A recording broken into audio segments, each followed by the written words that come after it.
Welcome back mga kaaldab. Ito na naman po ang inyong lingkod, si Mr. Destiny at magbibigay tayo ng pinakamainit na update po ngayon sa social media. Well, ito na nga po raw yung katapusan.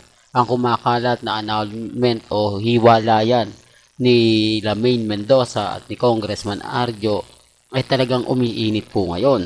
Kumpirmado na wala naman po daw talaga sa Athens, Italy, Greece, si Mengay. Gawa-gawa lang daw ito ng mga fans na kung saan gusto na mabuo pa rin daw po ang Armin.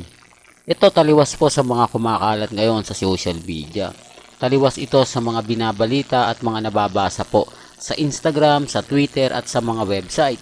Sabi ko nga po sa inyo, pagdating lang po sa mga bagay na ganyan, updated na updated tayo. Sabi nga nila kung saan nga po daw nagsimula, dun nga po raw nila tatapusin. At eto nga po mga kaaldab, paunti-unti na pong maraming sumasang-ayon sa isang issue na annulment.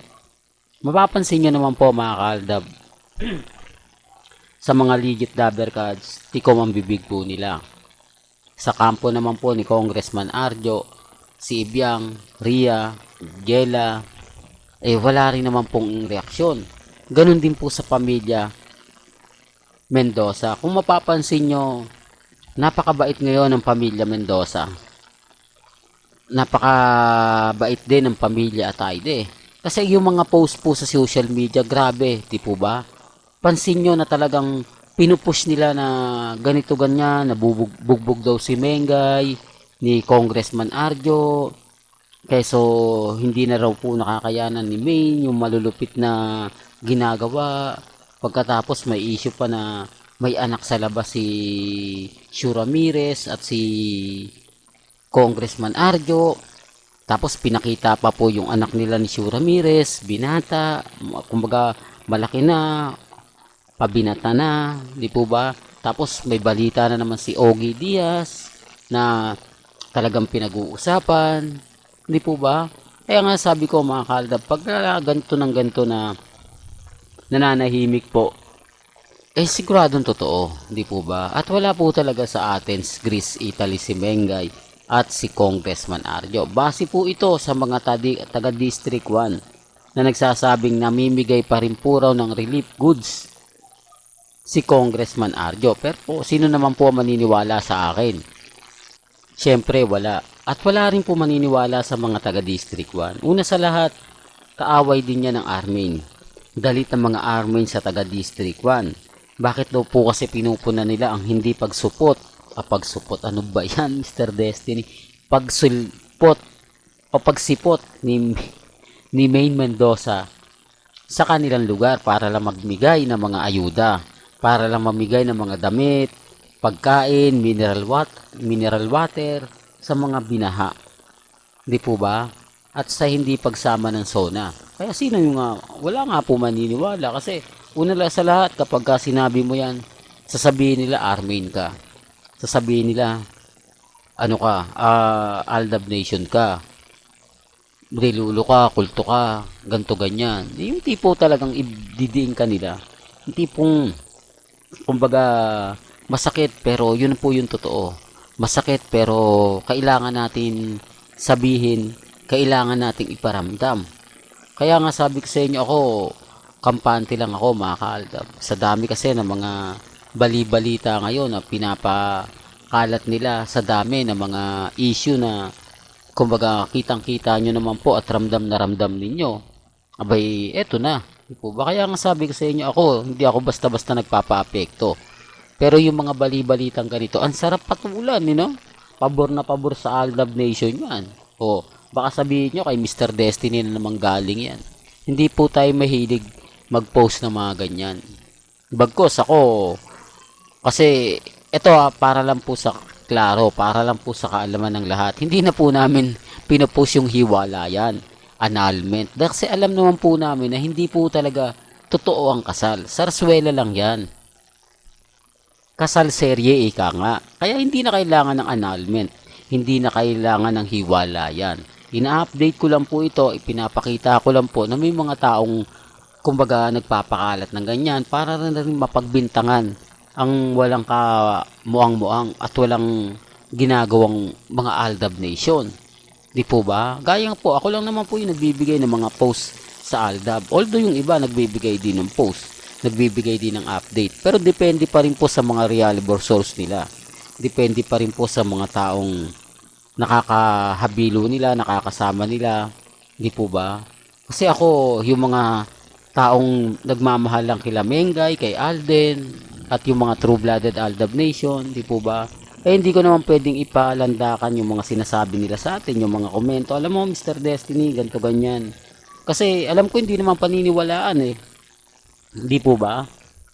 Gaya nga po sa Stardust Makati ni Alden Richards. Di po ba? Pansin nyo na kapag may mga event si Menga o may mga event si Alden, nawawala si Main.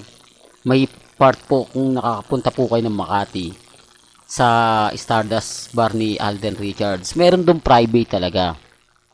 Hindi po ako nakakapunta ron pero real talk to, hindi po ako nakakapunta pero marami mga taong pumupunta ron. At yun nga po, di po ba? Kasi pag naka-encounter ka ng pumunta sa Stardust at talagang first time niya pumunta, marami kang tanong na willing-willing siyang sagutin.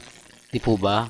Willing-willing siyang, kumbaga, parang ano lang eh, conscious sagat Tagaytay na kapag ganito, na itanong mo ba na pumupunta ba doon si Main, pumupunta bang gantong ganyan, di po ba? Sasabihin lang ng crew, ngingiti lang. Di po ba? At hindi mo naman pwede sabihin na sinabihan kami ng crew na pumunta rito. Di-deny lang po niya pero sabi niya may private. Di po ba? Pero pag nabigyan mo ng tip, sasabihin niya lang na oo, kaya lang hindi po pwedeng sabihin, bawal, magalit ang management, di po ba? Kahit sabihin mo na ako nagsabi, i-deny ko lang to. Siyempre, hindi mo naman po pwedeng sabihin na sinabi sa akin ng waiter, sinabi sa akin ng ganto ganyan, ng cashier.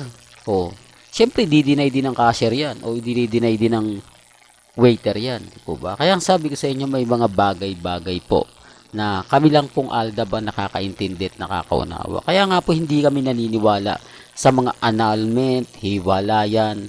Eh wala naman po talagang maghihiwalay. At wala naman po talagang kasal. Kasalang naganap. Kasal serye lang. Tapos sasabihin nila, binibintang nila sa atin.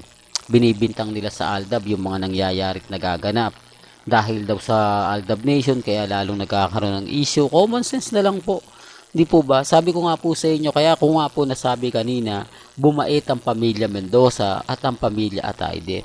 Dapat yan, pumunta na po sila ng NBI, di po ba? Yung nagpapakalat po ng fake news na yan, dapat sampahan na ng kaso. Dapat sabihan na ganito ganyan. O, baka may mag-react. Naku, natatakot ka. Naku, uunahin ka, Mr. Destiny. Ako literal po, na hindi ko ginagawa yan, na binugbog si Main. Kumbaga, iniwan may anak si Congressman Arjo kay Shu Ramirez. Kasi alam namin kung sino yung totoong karelasyon ni Congressman Arjo. Kaya hindi na po namin ginagawa yan. Kaya hindi po ako natatakot na, kasi doon magkakaalaman eh. Di po ba? Doon magkakaalaman na ginagamit lang ng ganito ganyan. Kasi ang Aldab alam po kasi ng pamilya Mendoza at pamilya Polkerson na hindi kami, kumbaga, yung tipong binabasag yung mga pamilya Mendoza at pamilya Polkerson. Kami, lang kami, naka-standby lang po. Kumbaga, nag-aantay lang po kami. Kumbaga, kung kailan nga po ba talaga yung tamang panahon, kung kailan nga po ba po pwedeng magsalita na kami. Po ba? Pag dumating po yung point na i-announce na po ni Alden Richards kung sino nga po ba talaga ang totoong nagmamay-ari ng puso niya. Pag in-announce na ni Boy Abunda na ang press con ay gaganapin sa ganitong lugar, ay doon na tayo magbunyi. Di po ba? Matik na yan. Alam na natin. Kaya nga ngayon, safety si Alden Richards. Hindi siya pwedeng tanungin ng ABS-CBN. Dahil yun at yun ang sasabihin niya. Hindi naman po pwede siyang interviewin uli ni Nelson Canlas. Di po ba? Ni MJ Marpori, Lars Santiago. Kasi nga, si Boy Abunda na ang makakalam. Di po ba? Well, hanggang dito na lang po ang ating latest updates. Kaya kung gusto nyo pa po ng pinaka-latest at sariwang update, abay tumutok lang po kayo dito po sa channel ni Mr. Destiny para updated po kayo sa mga latest at sa mga bagong video po na ilalabas po natin maya-maya lang. Kaya kung bago ka lang sa channel na to at isa kang true-blooded Aldab Nation na nagmamahal kina Mengay at Isoy, tama po ang channel na pinuntahan mo, kaya consider na po kitang bagong subscriber. At huwag mong kalimutang i-share ang mga video po natin sa mga mamis, sa mga titas, at sa mga senyor. Hanggang sa muli, salamat po sa panonood at pakikinig.